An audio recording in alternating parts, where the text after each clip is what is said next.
Hello friends, मैं हूं advocate Sumit Singh और आपका हमारे channel tax and legal guide पर हार्दिक स्वागत है। इस वीडियो में हम आज बात करने वाले हैं इनकम टैक्स रिटर्न फाइल भरना आपके लिए कितना इम्पोर्टेंट है और इसके क्या क्या बेनिफिट्स हो सकते हैं। तो चलिए शुरू करते हैं। फर्स्ट ऑफ ऑल, जब भी आपको कार लोन, होम लोन या फिर एजुकेशन लोन या किसी और पर्पस के लिए कोई लोन की रिक्वायरमेंट रहती है तो बैंक में काफ़ी डॉक्यूमेंट्स लगते हैं। इसमें से एक होता है आपकी आईटीआर रिटर्न की कॉपी। कोई भी बैंक या एनबीएफसी यानी नॉन बैंकिंग फाइनेंशियल इंस्टीट्यूशन आपकी लोन फाइल प्रोसेस नहीं कर सकते जब तक आप उनको अपना आईटीआर का रिटर्न सबमिट नहीं कर देते। दोस्तों, ITR return it acts as a legally sanctioned income statement जो कि शो करता है कि आप लोन की रीपेमेंट के लिए आपके पास पर्याप्त सोर्सेस ऑफ इनकम है या नहीं। सेकंड आता है आपका इनकम टैक्स का रिफ़ंड क्लेम करने के लिए। दोस्तों, अगर आप कोई भी प्राइवेट या किसी गवर्नमेंट सेक्टर में सैलरीड एम्प्लॉयड हैं तो आपका एम्प्लॉयर आपको टीडीएस काट कर ही आपकी सैलरी पेमेंट करते हैं। ये टीडीएस आपके सैलरी स्ट्रक्चर के अनुसार एक एडवांस टैक्स के रूप में आपका एम्प्लॉयर गवर्नमेंट को पे करते हैं, ताकि फाइनेंशियल ईयर के बाद जब भी आप अपनी आईटीआर फाइल करते हैं जिसमें आपकी savings, investments, loans, liabilities, sources of income सब जानकारी देने के बाद ही पता चल पाता है कि आपकी टैक्स की लायबिलिटी बनती है या नहीं। और आपके टीडीएस अमाउंट से डिडक्ट होकर जो बैलेंस अमाउंट बचती है वो आपको इनकम टैक्स रिफ़ंड के रूप में वापस आप ही के अकाउंट में ट्रांसफ़र कर दी जाती है।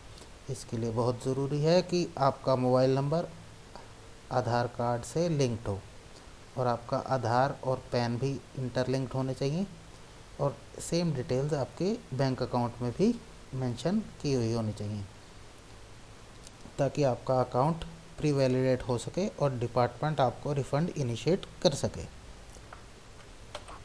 थर्ड, अगर आप सेल्फ एम्प्लॉयड हैं या छोटा मोटा ट्रेडिंग का काम करते हैं या फिर आप किसी अनऑर्गेनाइज सेक्टर में नौकरी करते हैं तो आपको इनकम टैक्स रिटर्न भरना बहुत ही ज़रूरी हो जाता है, क्योंकि ये आपको देता है एक government approved proof of income.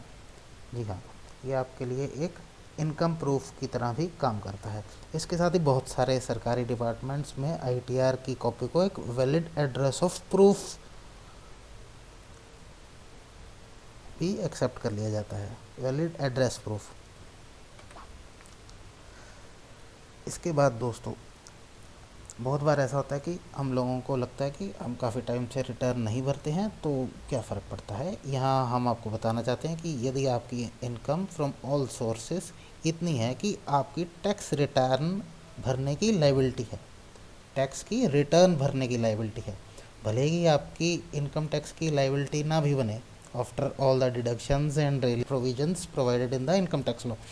और अगर आप इस सूरत में भी आईटीआर नहीं भरते हैं तो डिपार्टमेंट की तरफ से आपको भारी पेनल्टी और इंटरेस्ट के लिए डिमांड नोटिस भी आ सकता है। पेनल्टी को अवॉइड करें और टाइम पर अपना आईटीआर ज़रूर फाइल करें। अगर आप स्टडी के लिए या सेटल होने के लिए किसी और देश में अपना वीज़ा एप्लीकेशन लगाते हैं तो वहाँ पर भी वीज़ा अप्रूवल के लिए आपकी इनकम टैक्स रिटर्न की रिक्वायरमेंट रहती है। तो वीज़ा अप्रूवल के लिए आईटीआर भरना एक मैंडेटरी रिक्वायरमेंट है। दोस्तों, अगर आप अपना बिज़नेस हो चला रहे हैं, भले ही आपकी रजिस्ट्रेशन की लिमिट से कम टर्नओवर हो, तो पिछले फाइनेंशियल ईयर में हुए कोई भी लॉस या कैपिटल लॉस की एग्जम्पशन क्लेम करके आप उनको अगले फाइनेंशियल ईयर में कैरी फॉरवर्ड भी कर सकते हैं। अगर आप अपना आईटीआर भरते हैं इसके अलावा दोस्तों, इसके अलावा भी काफ़ी रीज़न्स हैं कि आप अपना ITR रिटर्न फाइल करें। जैसे कि कई स्टेट्स में प्रॉपर्टी की रजिस्ट्रेशन के टाइम इनकम टैक्स रिटर्न को मैंडेटरी कर दिया गया है। तो दोस्तों, गवर्नमेंट का भी एक इनिशिएटिव है कि एक ट्रांसपेरेंट इकॉनमी की तरफ बढ़े। आप भी अपना योगदान देकर नेशन बिल्डिंग में ही अपना योगदान दे रहे हैं। Thanks for watching. हम आगे भी इसी तरह की टैक्स और लीगल जानकारी की उपयोगी वीडियो लेकर आते रहेंगे। हमारे चैनल को सब्सक्राइब कीजिए और बेल आइकन को प्रेस कीजिए ताकि लेटेस्ट वीडियोस की नोटिफिकेशन आप तक पहुंचती रहे। धन्यवाद।